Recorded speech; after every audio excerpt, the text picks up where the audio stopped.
Hi, this is Mandaram Besum Sunil. Tamil cinema's misinterpretation of therapies and mental health treatment.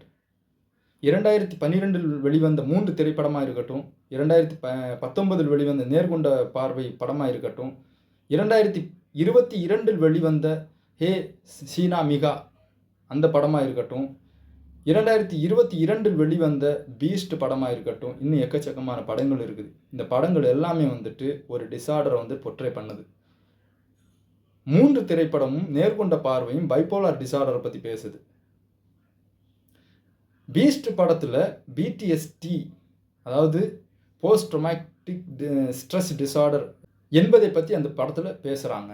இந்த படத்தையெல்லாம் பார்த்த ஒரு சிலர், அதாவது இந்த பிரச்சனையில் இருக்கக்கூடிய ஒரு சில நபர்கள் அடுத்த கட்டத்துக்கு போக முடியாமல் தவிக்கிறாங்க. நமக்கு இப்படி ஆயிருமோ, நம்ம இப்படியே பிஹேவ் பண்ணிடுவோமோ, இன்றைக்கி மெடிக்கேஷன் எடுக்கிறதுக்கு ரொம்ப தயங்குறாங்க.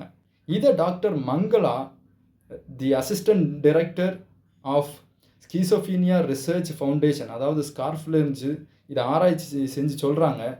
ஒவ்வொரு பாயிண்ட்டும், ஒவ்வொரு காட்சியும் மக்களை அடுத்த கட்டத்துக்கு நகர விடாமல் செய்யுது. இது வந்துட்டு செய்யலாமா? ஏன் லிவ்டு எக்ஸ்பீரியன்ஸை வந்துட்டு பெரிய திரையில் காட்டுறாங்க? இது வந்துட்டு இவங்களுக்கு தெரியாதா? இது எவ்வளோ பெரிய பாதிப்பை உருவாகுன்னு தெரியாதா அப்படின்னு கேள்வியை முன்வைக்கிறாங்க. ஹிஸ்டாரிக்கலாக நம்ம பார்த்தோம்னா இதை மாதிரி லிவ்டு எக்ஸ்பீரியன்ஸ், இதை மாதிரி டிஸார்டர்ஸ் எங்கேயுமே நம்ம வந்துட்டு பொர்ட்ரே பண்ண மாட்டோம். ஆனால் இன்றைக்கி வந்துட்டு அதை வெளிப்படையாக காமிக்கிறாங்க. 3 படத்தை பார்த்து எத்தனை பேர் தவறான முடிவு எடுத்தாங்க. நேர்கொண்டை பார்வை பார்த்த எத்தனையோ பேர் வந்து நமக்கு இந்த பிரச்சனை இருக்கான்னு கேள்வி கேட்டாங்க. இன்றைக்கி முக்கியமாக கவுன்சிலிங், கான்ஃபிடென்ஷியாலிட்டி ரொம்ப ரொம்ப முக்கியமானது. சீனா மிகா அந்த படத்தில் வந்துட்டு அந்த ஆக்ட்ரஸ் கிளைண்ட்டுடைய கான்ஃபிடென்ஷியாலிட்டியை உடைக்கும் போது எவ்வளோ பெரிய தாக்கத்தை உருவாக்குது. அந்த இடத்துல அவங்க இன்னொரு பாயிண்ட்டையும் வைக்கிறாங்க. அதாவது men are not faithful to their responsibility, their wife, their partner அப்படின்னு சொல்லி ஒரு கருத்தை முன்வைக்கிறாங்க.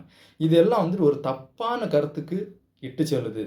ஸோ ஒரு படம் நீங்கள் பார்க்குறீங்கன்னா, இந்த படம் வந்துட்டு நம்மளுடைய குழந்தைகளுக்கும் நமக்கும் இது நல்லா இருக்கா அப்படின்னு சொல்லி படத்தை பாருங்கள். இன்றைக்கி எல்லாமே வந்து சைக்கலாஜிக்கலாக தான் படம் எடுக்கிறாங்க. இது மக்களை அஃபெக்ட் பண்ணுதா அப்படின்னு சொல்லி அதிக பேர் திங்க் பண்ணுறது கிடையாது. இதுவும் நம்முடைய வாழ்க்கையில் நடக்கும் அப்படின்னு சொல்லி அதிக பேர் ஏற்று அடுத்த ப்ராசஸுக்கு போகாமல் இருக்காங்க. அடுத்த ஸ்டேஜுக்கு அவங்களால நவர முடியலை. So please do support people those are having disorder and mindful of them and help them to come out of their problem. Rather keep posting their own experience on the big screen. Thank you.